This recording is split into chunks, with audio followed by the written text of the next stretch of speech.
Hey, welcome back to the show. Do not forget to check out our YouTube channel for more episodes of Right on the Money, where we discuss financial topics with advisors and fiduciaries right there in your area. Now, today, Jeffrey Breed, CEO and founder of thecollegeplan.org. Jeffrey, thank you for being here.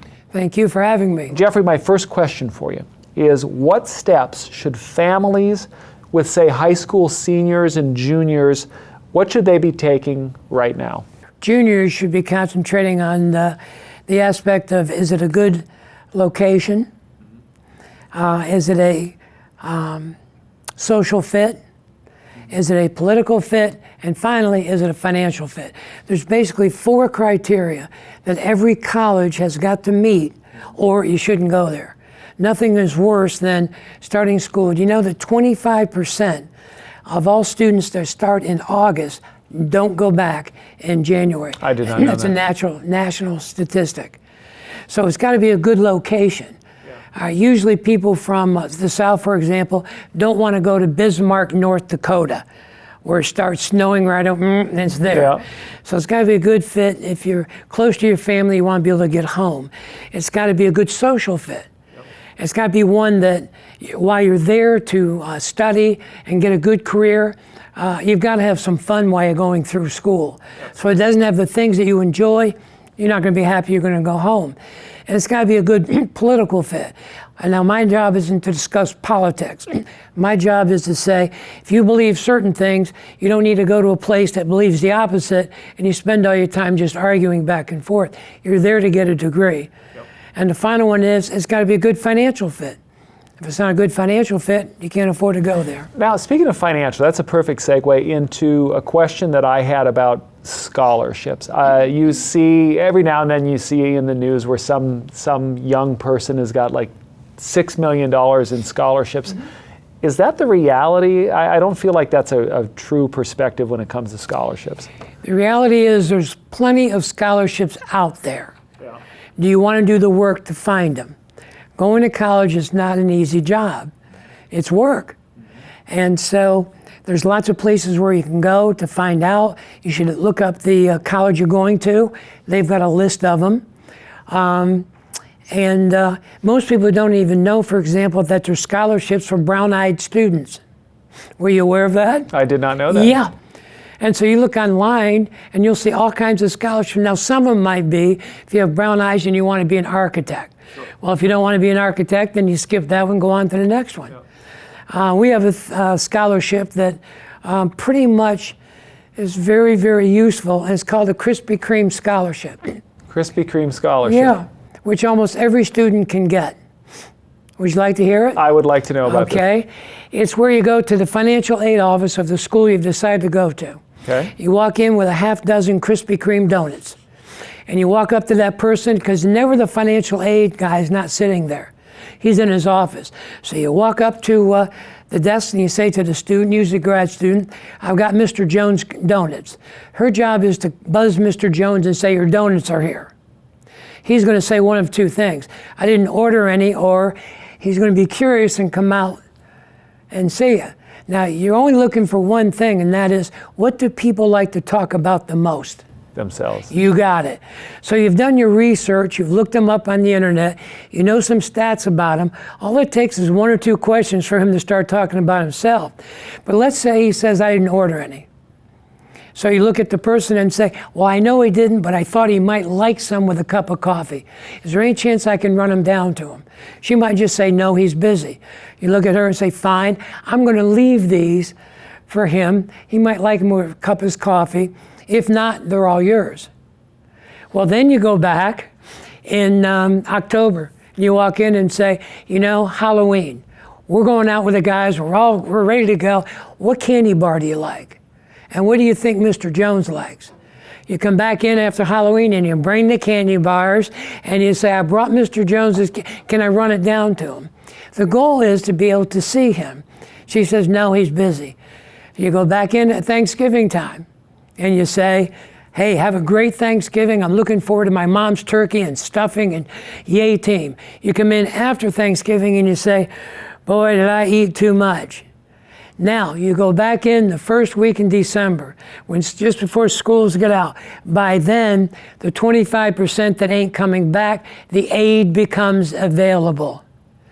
That's brilliant. So, I just wanted to wish Mr. Jones a Merry Christmas, Happy New Year. We don't care if that young lady who's sitting there goes back and says, will you give her a scholarship to stop her from coming in? Or she's always been polite, she's been so kind, surely there's some money. If we were at my office right now, my administrative assistant would come flying around the door because her kids, both of them, did that, got more money just by asking for it. I love that. I tell my girls that if you don't ask the question, the answer is always no. That's exactly right. So how do you help? Families estimate and compare costs? And talk a little bit about that role. Well, unfortunately, we've got the Excel spreadsheet like most people. And so usually what happens is you do the scholarship searches, merit-based, so athletic-based, whatever, to see what you can come up with. And then it's usually around March or April, you're going to finally get the bill from the school that says, this is the aid you're getting, if any, and this is what it's going to cost you. So then we've got to come up with the alternatives to do it. So you've got where they can, set up a monthly payment plan. There's still scholarships that we can talk about. And you got the Federal Education Loan Program. Now, people don't like taking loans, but it's the best way to do it. It's better than taking a second mortgage on your home. Yeah. You know, but a lot of people, we show them how they can use the Federal Education Loan Program rather than spend their own money. They've got 4.5 years before that loan comes due. They can earn money on their money by doing that. How do you work with families after the child has started school to keep them on track? Can you talk a little bit about that? Yeah, the only fee that's involved, we are a 501c3 nonprofit. There's no fee to the parent, never has been, never will be. The only fee is to the student. Would you like to know what the student's fee is? I would like to know. It's either a cup or a golf ball with their college logo on it. Interesting. And we beg and plead for them to come in Christmas, vacation, in their freshman year.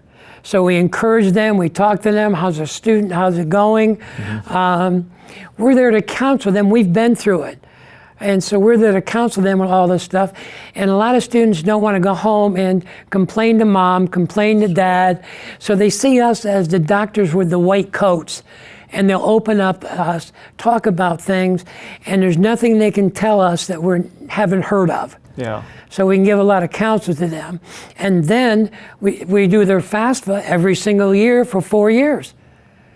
They get out of school, they start their jobs, and that's where our counseling really comes into play. How you counsel the students as young men and women and really kind of mentally prepare them for school. Can you share a little bit about that? Yeah, it's amazing how many times students have gotten dragged into the office. Their parents know they need money, the finances and debt, and they drag the student in because we want the student to be there. So the first thing we do is set the student in between them, the seat of honor, to begin with. Then it becomes the hot seat. And the first thing I say to any student, I'll pick on a young lady, for example, and say, the moment you walk on that college campus, you're expected to be a full-blown, mature young lady. So guess how I'm going to treat you. Now, you've got mom a little backing up because it's her baby girl, but then you've got dad going, yeah, right. That's right. And so we treat them exactly that way. Whose education is this? Well, mine. Okay, well, who should pay for your education? And you'd be surprised how many say, well, me. Now, we don't interfere with family decisions. Sure. Some parents have said, my dad paid for mine, or some will say, we'll pay for tuition, you pay for books. I need to know all that information in order to establish a good financial plan as to how it's going to be paid for. Again, if you're a grandparent or if you're a parent and you've got someone you love that you're going to help get to school or they need help getting to school, best way to get a hold of you? We're here to help.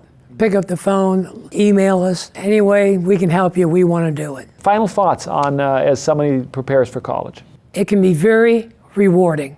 It's challenge challenging and scary if you don't have the expertise to know all the ins and outs. We know the ins and outs. And so we do everything we can to make it a very rewarding experience. So when that child walks across that stage, then the tears come to mom and dad's eyes. I like it. I like it. Jeffrey, thank you so much. Everybody else, thank you for joining us. Don't forget, you can watch full Right on the Money Show episodes on our official YouTube channel or at rightonthemoneyshow.com. That is the spot where you can get up-to-date financial news and insights from the top insurance and financial professionals in your area. Thank you for watching. We'll see you next time.